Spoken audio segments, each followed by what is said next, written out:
Good morning students. आज हम फिर से स्टार्ट कर रहे हैं क्लास 12th का एक नया टॉपिक और नया चैप्टर जिसका नाम है पी ब्लॉक एलिमेंट्स। देखिए, इससे पहले हमने एल्डिहाइड, कीटोन और कार्बोक्सिलिक एसिड जो चैप्टर है वो हम कर चुके हैं। अगर उससे रिलेटेड आपने वीडियो नहीं देखी है तो आप लोग यस कोचिंग में जाकर देख सकते हैं। तो गुड मॉर्निंग, मैं मिसेज रितु दिनेश आपका यस कोचिंग क्लासेस में स्वागत करती हूँ। और जो आज का हमारा टॉपिक है वो है पी ब्लॉक एलिमेंट्स। देखिए, जैसा कि आपने 11th क्लास में भी पढ़ा है, P block elements are those elements in which the last electron enters into the P cell. जिसका लास्ट इलेक्ट्रॉन पी सेल में एंटर करता है उसे हम कहते हैं पी ब्लॉक एलिमेंट्स। उसे हम क्या बोलेंगे? P block elements. जैसे अगर हम बोरोन की इलेक्ट्रॉनिक कॉन्फ़िगरेशन करेंगे तो एटॉमिक नंबर 5 क्या होगा? 1s2 2s2 और कितना होगा? 2p1। तो इसका जो लास्ट इलेक्ट्रॉन है वो किस सेल में एंटर कर रहा है? पी सेल में एंटर कर रहा है, इसीलिए इसे क्या कहेंगे? P block elements. तो क्या हो जाएगा? P block elements are those elements in which the last electron enters into the P cell. Second, what is the general electronic configuration of P block elements? तो जो जनरल इलेक्ट्रॉनिक कॉन्फ़िगरेशन है P block elements की, तो देखिए आपने ये लिखा है 1s2 2s2 2p1, है ना। यानी जो इसकी एन सेल है, एन जो लास्ट की एन सेल है, वैलेंस सेल, उसमें कहां से कितने इलेक्ट्रॉन आते हैं? 2। और एन जो पी है, जो पी सेल है, उसमें देखो बोरोन की कितना है? 1 इलेक्ट्रॉन। अगर हम बोरोन के बाद बात करें एल्यूमिनियम, तो एल्यूमिनियम का एटॉमिक नंबर कितना? 13। तो कितना हो जाएगा? 1s2 2s2 2p6 3s2 3p1, है ना। इसका भी लास्ट इलेक्ट्रॉन किस में एंटर कर रहा है? पी सेल में एंटर कर रहा है। अगर हम कार्बन के इलेक्ट्रॉनिक कॉन्फ़िगरेशन करें जिसका एटॉमिक नंबर कितना है? 6, तो क्या होगा उसका? 1s2 2s2 2p2, है ना। अगर हम किसका करें? नाइट्रोजन का करें जिसका एटॉमिक नंबर 7 है, कितना होगा भाई? 1s2 2s2 2p3। ऑक्सीजन का करें जिसका एटॉमिक नंबर है 8, तो कितनी होगी? 1s2 2s2 2p4। ऐसे ही जब हम किसकी करेंगे? फ्लोरीन की करेंगे तो कितना हो जाएगा? 1s2 2s2 2p5। अगर हम नियोन की करेंगे जिसका एटॉमिक नंबर 10 है, उसकी कितनी होगी? 1s2 2s2 2p6। यानी पी सेल में मैक्सिमम कितने इलेक्ट्रॉन आ सकते हैं? 6 इलेक्ट्रॉन आ सकते हैं। तो देखिए पी में 1, यहाँ पे भी 1 पी में। जैसे जैसे हम बढ़ रहे हैं, यहाँ पे पी में 2, यहाँ पे 3, यहाँ पे 4, यहाँ पे 5, यहाँ पे 6। यानी जो पी सेल है उसमें मिनिमम इलेक्ट्रॉन 1 और मैक्सिमम हो सकते हैं 6। यानी जो जनरल इलेक्ट्रॉनिक कॉन्फ़िगरेशन है किसकी? पी ब्लॉक एलिमेंट की, वो क्या होगी? NH2 NP126। यानी देखिए यहाँ पे अभी लिखा 1 भी आ सकता है पी में, 2 भी आ सकता है, 3b 4b 5b 6b। इसीलिए यहाँ पर लिखा है कि पी सेल में 1 से 6 तक इलेक्ट्रॉन आ सकते हैं। एन का मतलब है कि जैसे जैसे सेल बढ़ेंगी, एन का मतलब है सेल बढ़ती जाएंगी, जैसे जैसे हम ग्रुप के अकॉर्डिंग चलेंगे तो जो नंबर ऑफ सेल है वो क्या होती जाएंगी? इंक्रीज होती चली जाएंगी, बढ़ती चली जाएगी। तो आपको जनरल इलेक्ट्रॉनिक कॉन्फ़िगरेशन समझ में आ गया। आपको ये समझ में आ गया कि पी ब्लॉक एलिमेंट्स होते क्या है। तो चलिए अब देखो, पी में मैक्सिमम आ सकते इलेक्ट्रॉन 6। तो देखिए पी ब्लॉक के जो ग्रुप है वो भी 6 ही है। देखो 1 2 3 4 5 6। यानी पी ब्लॉक में टोटल कितने ग्रुप है हमारी पीरियोडिक टेबल से? 6 ग्रुप है।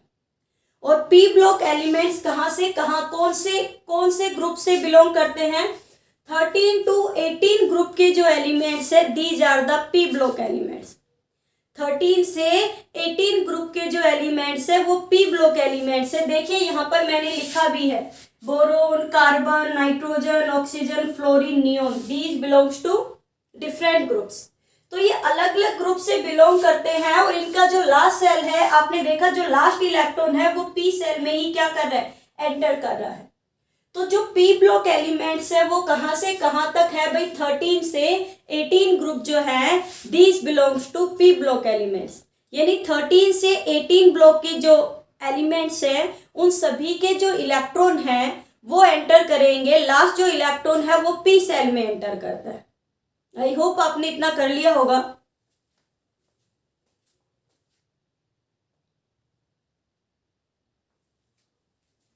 चलिए, तो अब हमें पता है ग्रुप 13 में जो एलिमेंट्स है वो boron, aluminium, gallium, indium, thallium. Group 14 में है जो कार्बन, सिलिकॉन, जर्मेनियम, टिन और लेड। ग्रुप 15 के जो एलिमेंट्स है nitrogen, phosphorus, arsenic, antimony, bismuth. 18 oxygen, sulphur, selenium, tellurium, polonium.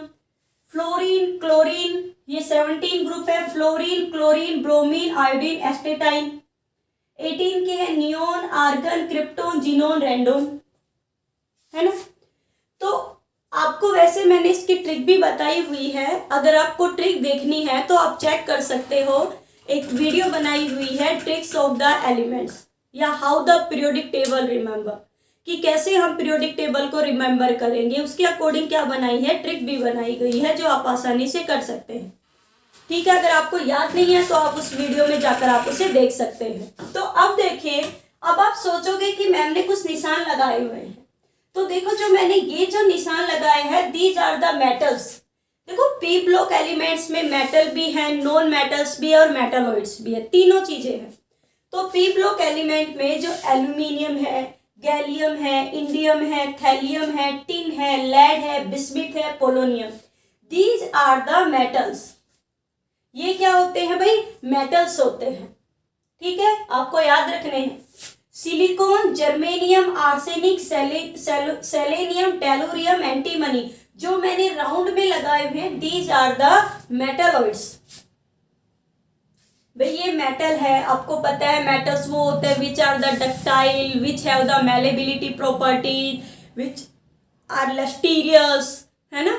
तो ये जो सभी good conductor of heat and electricity, ये जो सभी प्रॉपर्टी होती है वो किसकी होती है, मेटल्स की होती है। तो पी ब्लॉक एलिमेंट्स में aluminium, gallium, indium, thallium, tin, lead, bismuth, polonium, these are the metals. ये क्या होते हैं, मेटल्स होते हैं। सेकंड जो मैंने यहाँ निशान लगाए हुए हैं silicon, germanium, arsenic, selenium, tellurium, antimony, जो मैंने राउंड लगाए हुए हैं these are the metalloids. Means ये मेटल और नॉन मेटल्स दोनों की प्रॉपर्टी शो करते हैं, इसलिए इन्हें हम क्या बोलते हैं, मेटलॉइड्स बोलते हैं। और बाकी के जो एलिमेंट्स बचे हुए हैं जैसे carbon, boron, carbon, nitrogen, oxygen, fluorine, बाकी के जो भी एलिमेंट्स है these are the non metals. ये सारे के सारे कैसे हैं, नॉन मेटल्स है। तो ये तो सारी चीजें थी, एक जनरल व्यू था किसका, पी ब्लॉक एलिमेंट्स का, कि पी ब्लॉक एलिमेंट्स होते क्या हैं, उनकी जनरल इलेक्ट्रॉनिक कॉन्फ़िगरेशन क्या होगी, या वैसे उनकी इलेक्ट्रॉनिक कॉन्फ़िगरेशन क्या होगी। अब हम पढ़ते हैं आगे इनके जनरल प्रॉपर्टीज। देखिए जो 13 और 14 ग्रुप है ये हम 11th क्लास में पढ़ चुके हैं। हमारे जो 12th क्लास में है वो है 15, 16, 17 और 18 ग्रुप। जो 13 और 14 ग्रुप है ये हम 11th में पढ़ चुके हैं। ठीक है, तो हम आज का जो हमारा ग्रुप है वो है 15 ग्रुप एलिमेंट्स, वहां से स्टार्ट करते हैं। तो चलिए लिखिए, आप लोगों को याद हो ही गया होगा।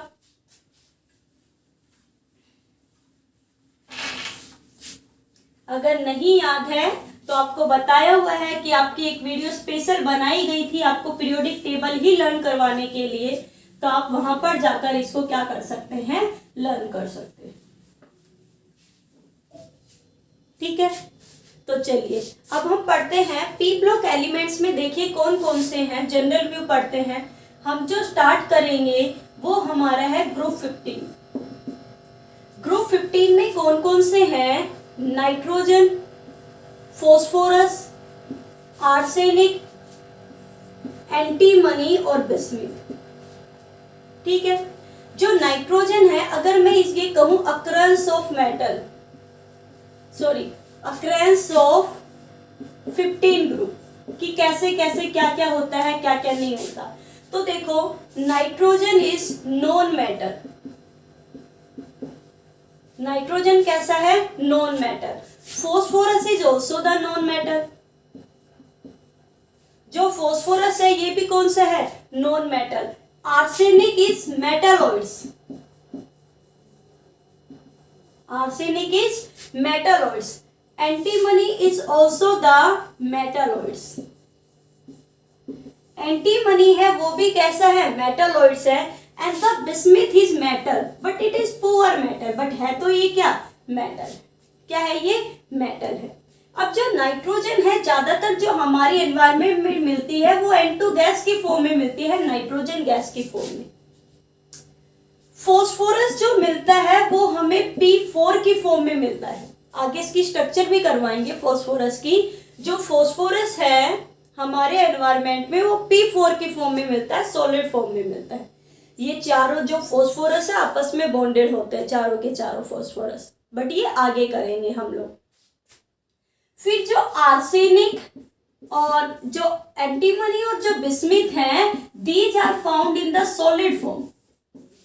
ये हमें कौन सी फॉर्म में मिलते हैं? सॉलिड फॉर्म में मिलते हैं। आपको इनकी इलेक्ट्रॉनिक कॉन्फ़िगरेशन आती है? भाई जो नाइट्रोजन की इलेक्ट्रॉनिक कॉन्फ़िगरेशन मैं सिर्फ लास्ट लिख रही हूँ। जो नाइट्रोजन की इलेक्ट्रॉनिक कॉन्फ़िगरेशन है वो कितनी आ जाएगी? 2s2 2p1 है ना। तो फॉस्फोरस की नंबर ऑफ सेल बढ़ाते जाइए, 3s2 3p1। आर्सेनिक की कितनी हो जाएगी? 4s2 4p1। ऐसे बढ़ती चली जाएंगे, 5s2 इसमें हो जाएगा 6, इसमें कितना हो जाएगा? 7s2 7p1। तो ये एक जनरल व्यू है कि ये मेटल ऐसे मिलते हैं। अक्रैंस ऑफ 15 ग्रुप की नाइट्रोजन है वो नॉन मेटल है। Phosphorus is also non metal. Arsenic is metalloids. Antimony is also metalloids and the bismuth is poor metal. तो अगर मैं इसे ध्यान से देखें हम लोग, तो हम देख रहे हैं, देखो जैसे जैसे हम डाउन द ग्रुप आ रहे हैं, जैसे जैसे हम डाउन द ग्रुप आ रहे हैं, तो हम देख रहे हैं कि जो मेटेलिक प्रॉपर्टी इंक्रीज हो रही है। देखो ऊपर था नॉन मेटल, नीचे आ गया मेटल। यानी as we move down to the group the metallic character increase. कि जैसे जैसे हम ग्रुप के अकॉर्डिंग नीचे आ रहे हैं, मेटेलिक कैरेक्टर इंक्रीज हो रहा है। क्यों? क्योंकि हम नॉन मेटल से मेटल की साइड आ रहे हैं। कि पहले नॉन मेटल थे, फिर मेटलॉइड्स आए और फिर हम मेटल्स पे आ गए। तो क्या होगा? इन 15 ग्रुप अगर मेटेलिक कैरेक्टर पूछा जाए आपसे तो आप क्या कहोगे? As we move down to the group the metallic character increase. कि अगर हम डाउन टू द ग्रुप चलेंगे तो उसका मेटेलिक कैरेक्टर है वो क्या होगा? इंक्रीज हो जाएगा। ठीक है, चलिए आगे पढ़ते हैं अब हम लोग।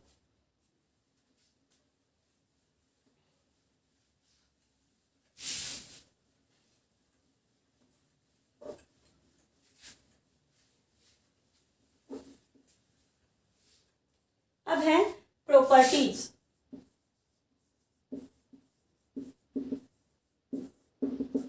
किसकी प्रॉपर्टीज क्या क्या होंगी? कुछ प्रॉपर्टीज हम आज पढ़ लेते हैं, कुछ हम कल पढ़ेंगे। तो जो फर्स्ट प्रॉपर्टी है that is the atomic radius.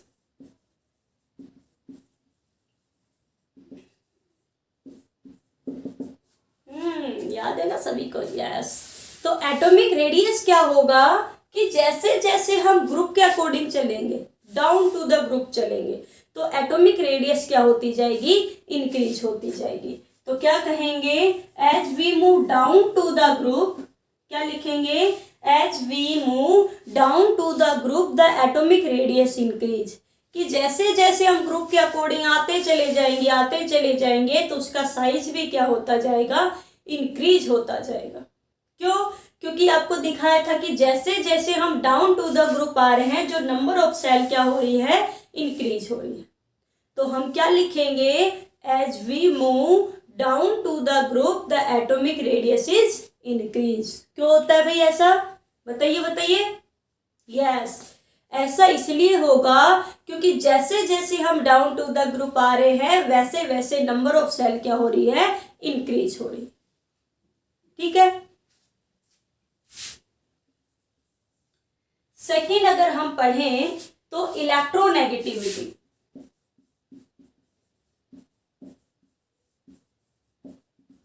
सोचो सोचो क्या होती है इलेक्ट्रोनेगेटिविटी? सोचिए अपने माइंड में, पढ़ी आपने 11th में, आएगी याद, आ रही है, धीरे धीरे आएगी। आई याद? कुछ को आई कुछ को नहीं आई। तो देखो इलेक्ट्रोनेगेटिविटी क्या होती है? The tendency to attract the bonded atom towards itself, the tendency to attract the shared paired electron, या हम कहे बॉन्डेड एटम टुवर्ड्स इट। मान लो यहाँ पर दो एटम है, एक ए है और दूसरा बी है, तो इनके बीच में ये इलेक्ट्रॉन है। भाई बॉन्ड का मतलब क्या है? इलेक्ट्रॉन। तो जो ज्यादा इलेक्ट्रोनेगेटिव है वो इस बॉन्ड को अपनी साइड क्या करेगा? अट्रैक्ट करेगा, अपनी साइड खिसक आएगा कि इलेक्ट्रॉन डेंसिटी इसकी साइड क्या हो जाए? ज्यादा हो जाए, है ना। तो क्या होगा? The tendency by which the atom attract the shared paired electron towards itself. ऐसा लग रहा है जैसे कभी पढ़ा ही नहीं, पहली बार पढ़ रहे हैं ना। तो क्या होगा? The tendency to attract the shared paired electron towards itself. तो क्या होगा? हमने अभी अभी पढ़ा है कि जैसे जैसे हम डाउन टू द ग्रुप जा रहे थे, तो जो एटॉमिक रेडियस है, डाउन टू द ग्रुप जा रहे थे तो एटॉमिक रेडियस है वो इंक्रीज हो रहा था।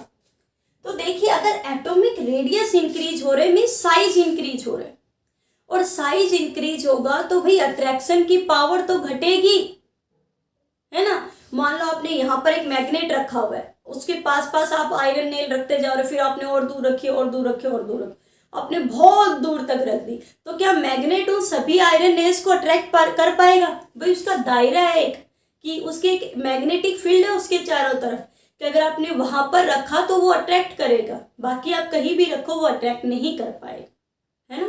बचपन में खेला भी होगा चुंबक से कि यहाँ है तो अट्रैक्ट करा, अरे यहाँ से क्यों नहीं कर रहा, तब तो समझ में नहीं आ रहा कि मैग्नेटिक फील्ड का काम है भाई ये तो इलेक्ट्रोनेगेटिविटी भी यही है कि जैसे जैसे साइज बढ़ेगा एटम का, जैसे जैसे साइज इंक्रीज होता जाएगा उस बेचारे की अट्रैक्शन पावर कम होती जाएगी, और अट्रैक्शन पावर कम होगी मीन्स उसकी इलेक्ट्रोनेगेटिविटी क्या होगी?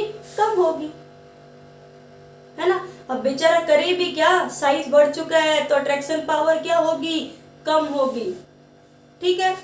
तो जैसे जैसे हम डाउन टू द ग्रुप आएंगे, यानी ग्रुप के according down to the group, देखो सिर्फ एटॉमिक रेडियस इंक्रीज हो रहा है, बट जो इलेक्ट्रोनेगेटिविटी है वो क्या हो रही है? डिक्रीज हो रही है, ठीक है, due to the poor attraction या due to decrease in attraction, कि अट्रैक्शन धीरे धीरे क्या हो रहा है? कम हो रहा है।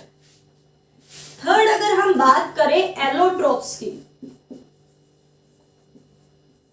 तो देखिए सिर्फ सभी चीजों के एलोट्रोप्स होते हैं। एलोट्रोप्स क्या होते हैं? अरे हाँ, जो डिफरेंट फॉर्म में, जब एक ही एटम, जैसे आपने कार्बन पढ़ा है कि ग्रेफाइट और diamond these are the allotropes of carbon, है ना। बट अगर देखोगे तो कहाँ ग्रेफाइट और कहाँ डायमंड। ग्रेफाइट बेचारा आसानी से, जैसे पेंसिल का नोक बना हुआ है उसका, टूट गया आसानी से, गुड कंडक्टर है इलेक्ट्रिसिटी का। बट डायमंड दूसरी तरफ हार्ड है, बैड कंडक्टर है हीट और इलेक्ट्रिसिटी का। तो देखो कोई, दोनों बने हुए कार्बन पर, कार्बन के बने हुए हैं, बट दोनों की प्रॉपर्टीज और स्ट्रक्चर डिफरेंट है। तो वही बात एलोट्रोप्स की है कि जो सेम एलिमेंट से बना हुआ हो बट उसकी प्रॉपर्टीज और जो स्ट्रक्चर है वो कैसी है? डिफरेंट है। अब सभी चीजों के एलोट्रोप मिलते हैं but except nitrogen and bismuth. लिख लीजिए क्वेश्चन कहीं पर कि नाइट्रोजन और बिस्मिथ के एलोट्रोप्स नहीं होते, क्योंकि जहां एक्सेप्शनल आ जाता है आपको केमिस्ट्री में लर्न करना ही पड़ता है भाई, क्योंकि chemistry is full of mystery. Chemistry mystery है, पर इतनी भी नहीं है कि आप लोग याद नहीं कर पाओ, मिस्ट्री सुलझाने तो हम आए। तो देखिए, तो एलोट्रोप्स एक्सेप्ट है नाइट्रोजन और बिस्मिथ, यानी नाइट्रोजन और बिस्मिथ के एलोट्रोप्स नहीं होते। अब आप पूछोगे क्यों नहीं होते हैं? भाई नेचर है, क्योंकि हम जो भी पढ़ते हैं वो साइंटिस्ट प्रैक्टिकली पढ़ते हैं, इन चीज़ों के हमें एलोट्रोप्स नहीं मिले से हम कहते नहीं है। अब नेचर में कहीं पढ़े हुए हो, कहीं हो भी हो, तो अभी तक तो मिले नहीं है, इसलिए हम यही मानते कि नहीं है। और फिर भी नहीं है तो वही कभी भगवान के पास जाएंगे तब पूछेंगे कि क्यों नहीं है। है ना। तो चलिए, यानी एलोट्रोप्स के दो एक्सेप्शनल केस है, नाइट्रोजन और बिस्मिथ के नहीं होते, बाकी जो 15 ग्रुप है उनमें सभी में एलोट्रोप मिलते हैं। ठीक है, तो आज के लिए शायद काफ़ी रहेगा। तो अब तक की वीडियो जो है वो आपको ध्यान से देखनी है, एक बार आपको देखनी है, फिर आपको इसके क्या बनाने हैं, नोट्स बनाने हैं। और याद रखिए, यहाँ से आपका एक क्वेश्चन, यानी एक जो पूरा पार्ट आपके पेपर में, चाहे वो CBSE हो, HBSE हो या RBSE हो, आपके पेपर का जो एक पूरा पार्ट होता है जिसमें 3 या 4 से क्वेश्चन होते हैं, है ना, वो पूरा पार्ट एक बना होगा पी ब्लॉक एलिमेंट्स का। तो इस चैप्टर को आप इग्नोर नहीं कर सकते, यानी कंफर्म है इस चैप्टर से आपके क्वेश्चन बनेंगे। एक पार्ट पूरा, जब 2 क्वेश्चन होते हैं उसमें एक क्वेश्चन यहीं से मिलेगा पी ब्लॉक एलिमेंट्स का। तो आप इस चैप्टर को ध्यान से पढ़िएगा। और फिर भी अगर कोई कंफ्यूजन है तो आप कमेंट बॉक्स में लिख सकते हैं। वीडियो को लाइक और शेयर करना ना भूलें। भाई वैसे भी लॉकडाउन चल रहा है, काफ़ी बच्चों के पास स्कूल नहीं लग रहे, काफ़ी स्टूडेंट्स के, तो अगर आपके उनके नंबर हैं तो आप उनको भेज सकते हो ताकि वो भी केमिस्ट्री पढ़ के थोड़ा उसका फ़ायदा उठा सके, क्योंकि ये तो कंफर्म है कि आप लोगों के एग्जाम होंगे। तो चलिए अब मिलेंगे एक नेक्स्ट वीडियो के साथ और नेक्स्ट टॉपिक के साथ। तब तक के लिए आप आराम से वीडियो देखिए और पढ़ाई करते रहिए। Thank you.